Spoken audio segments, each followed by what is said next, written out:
प्रधानमंत्री मोदी ने यूपी की जेलों की जमकर तारीफ की है। यूपी के जेल मंत्री धर्मवीर प्रजापति को प्रधानमंत्री मोदी ने बुलाया और उनसे प्रदेश की जेलों की व्यवस्थाओं के बारे में जाना।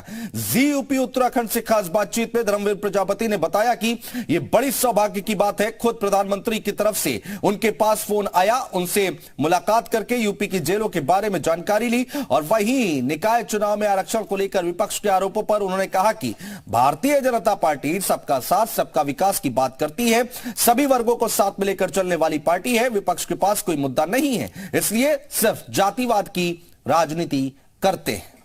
धर्मवीर प्रजापति जो कि जेल मंत्री इस वक्त हमारे साथ हैं, इनको बुलाया है और इनसे क्या कुछ बातें की है। सर, तो बड़ी उपलब्धि है कि प्रधानमंत्री ने आपको बुलाया, जेलों की उत्तर प्रदेश की तारीफ कर रहे हैं, क्या कहा था सर आपसे? देखिए, मैं आभार व्यक्त करूंगा देश दुनिया के सबसे लोकप्रिय नेता हमारे आदरणीय प्रधानमंत्री जी का कि उन्होंने कुछ डिटेल हमसे 15 दिन पहले मांगी थी कि ये अनार उगा के हर साल 1 एकड़ की जमीन पर 10 लाख कमा रहे हैं। उनसे सीखना है तो फ्रीडम ऐप को अभी डाउनलोड कीजिए। हो सकता है कि उन तक जानकारी पहुंच गई हो कि उत्तर प्रदेश में कितने कैदी ऐसे हैं जो अर्थदंड वाले आपने छोड़े हैं। वो सूची हमने दी और उसी समय हमने कहा था कि अगर मान लीजिए हमें समय देंगे तो हम कुछ और चीज़ें शेयर कर सकते हैं और इच्छा है हमारी कि हम उनके साथ शेयर कर दें।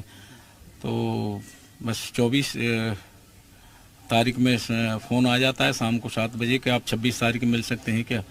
हमने कहा मिल लेंगे। तो 26 तारीख में हम चले गए और जो हमारे पास जेलों का बना हुआ सामान कैदियों का था वही जल्दबाजी में लेकर के चले गए। से नगर निकाय चुनाव को लेकर ओबीसी आयोग का गठन सरकार ने कर दिया है, सर्वे करेंगे, लेकिन 31 जनवरी तक का समय कोर्ट ने दिया था कि उसके पहले चुनाव करा लीजिए, लेकिन अब एसएलपी दायर करने जा रही है सुप्रीम कोर्ट में सरकार। तो अब क्या लगता है कि क्योंकि विपक्ष भी लगातार आरोप लगा रहा है सरकार पर कि ओबीसी आरक्षण खत्म करना चाहते हैं, आप भी बड़े नेता हैं इस जो है इस वर्ग के, तो आप किस तरीके से देखते हैं ओबीसी वर्ग को उत्तर प्रदेश में, कौन उनके साथ खड़ा हुआ है?